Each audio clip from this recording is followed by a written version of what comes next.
I was raised in Far Rockaway Beach, Long Island. Not quite a country boy, more of a beach boy. My mother used to always listen to the radio at WOR, had this amazing Dr. Carlton Fredericks who talked about nutrition.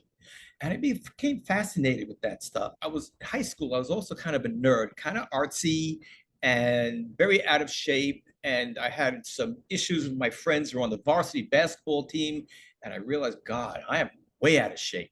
And I came up with another book, Aerobics by Dr. Kenneth Cooper. And I started running. And after a while, I was in better shape than all the varsity players. Showed this to one of my high school teachers. And then he gave me a book by this author named Adele Davis, who was a nutritionist. This thing really resonated because I was good in biology already. And I thought, okay, I'm going to become a nutritionist. I went to college in Brooklyn, did my BA in nutrition. As I'm getting ready to graduate, I'm getting sick. And the only person who helped me was a chiropractor who gave me a diet. Who knew that this would be better? I asked this fellow, what should I do? And he suggested I go to chiropractic school. Posture is part of how our whole body works and how we see the world and also how the world sees us.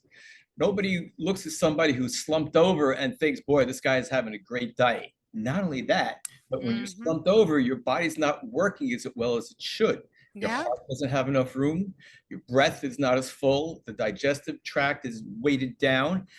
So many things all depend on the simple care of just getting a person to stand up and sit up straight. The issues that go around to allow that to happen, though, are not that simple.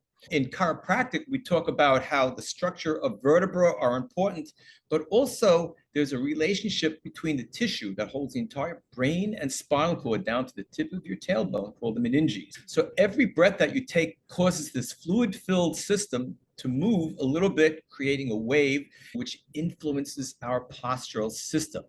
So if there's a torque or an adhesion in that meningeal tissue, the signal to your postural muscles is also distorted.